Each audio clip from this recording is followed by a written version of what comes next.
Hi, I'm Charles with AniCap. Previously, Mofan was somehow able to awaken two rare talents, but kept it a secret.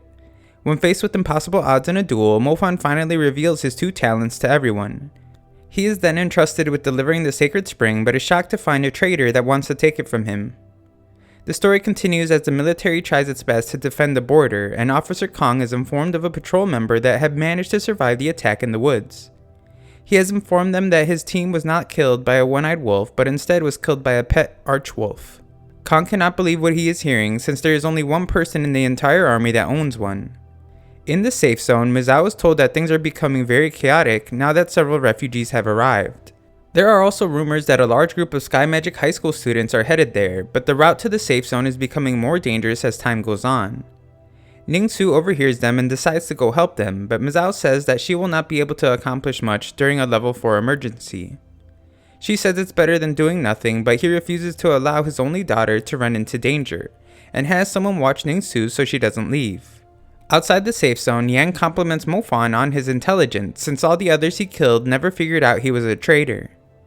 Mofan warns everyone to stay back, but Yang explains that he has no interest in them and will even let him survive if he hands over the sacred spring. Mofan realizes that he must be a member of the Black Curia, and Yang would like to know when he became suspicious of him.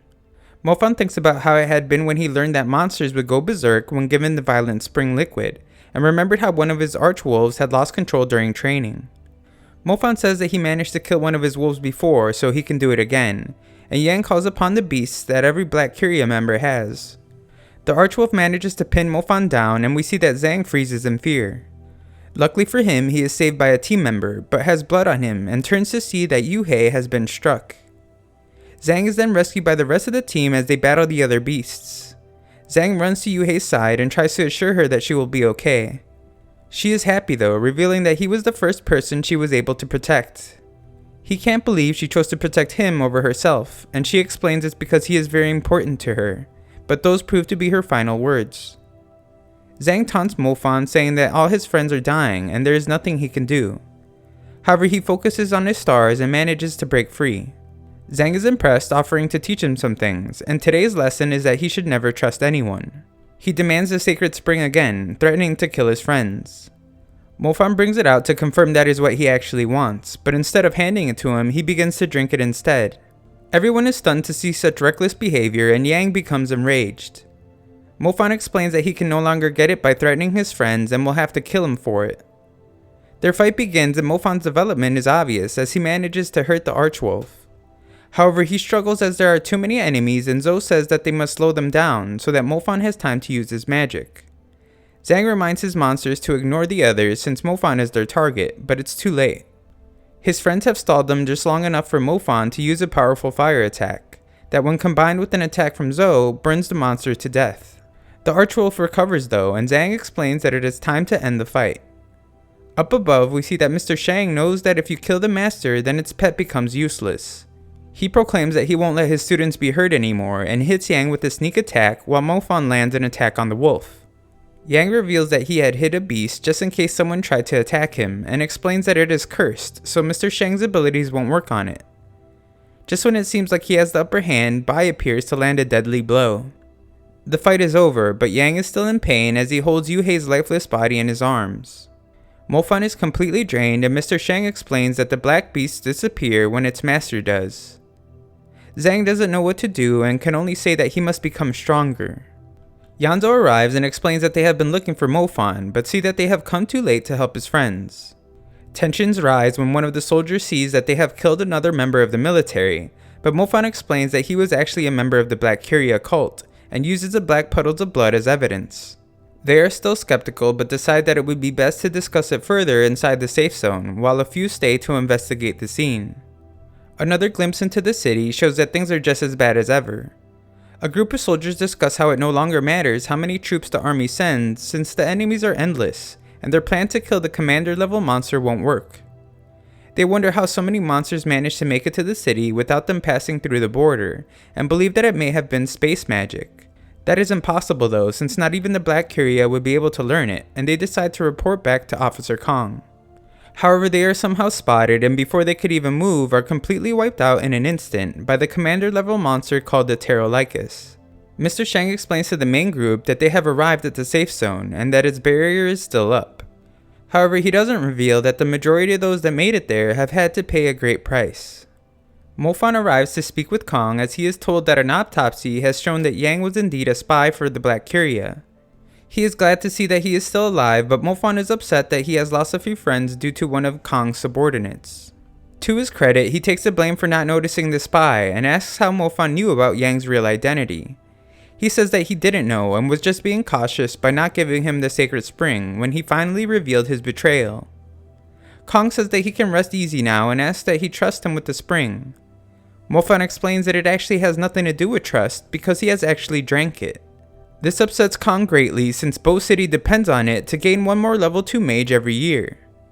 Mofan says he didn't have a choice and it was an emergency, but Kong just wants him to spit it out. Mofan begs that they focus on protecting the city and explains that it's better for the spring to be inside him than with the Black Curia. Officer Kong calms himself to explain that several squads were sent into the city and managed to kill thousands of one-eyed wolves, but for some reason more keep appearing.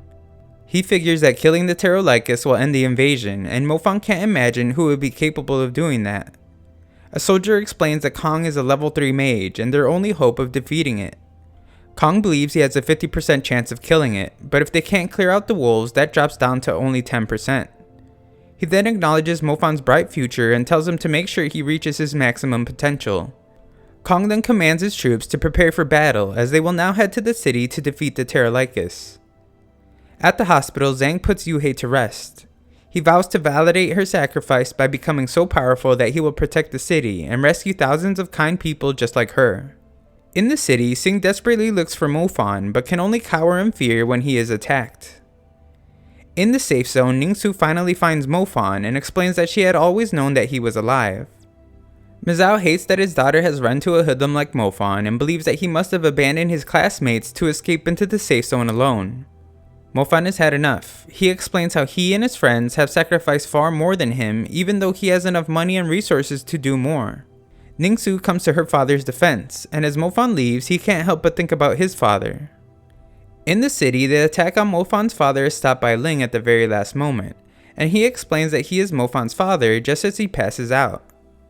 We then see that Mofan asks to look through all the names of the refugees in the safe zone, but is disappointed to see that his father and sister are not on it. It is explained that a scout has determined that the monsters had been digging underground tunnels to bypass the city's barrier. They need to destroy these tunnels to keep more from entering, but have yet to find the entrances. Mofan remembers the first time he encountered a ramp monster and how there had been a tunnel in that area. He explains that even though this current attack seems sudden, there have been signs of a pending invasion that go back over a year ago.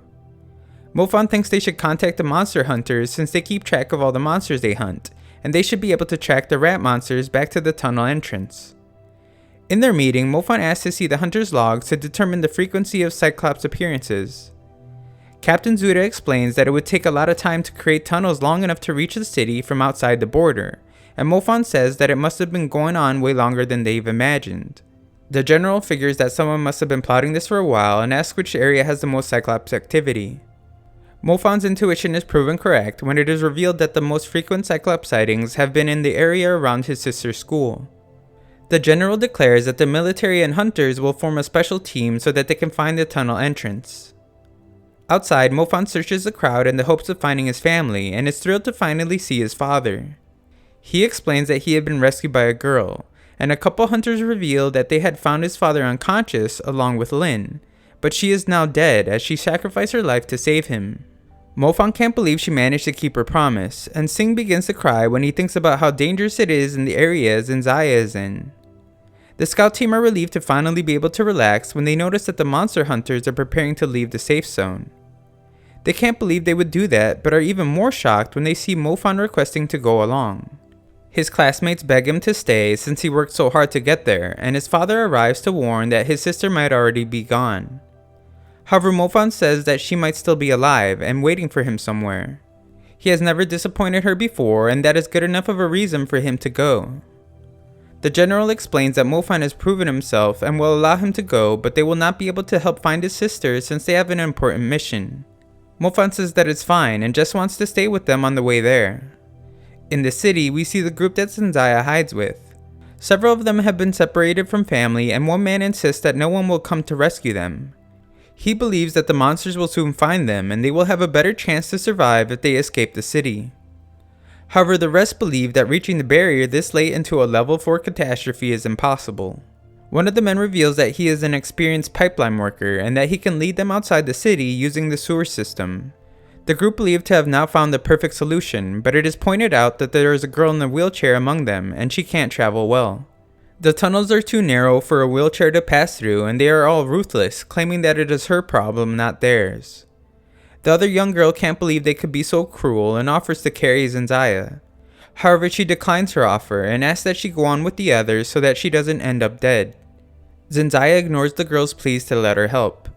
She only asks that she find her brother Mofan to deliver her bracelet to him and relay a message explaining her gratitude for his love.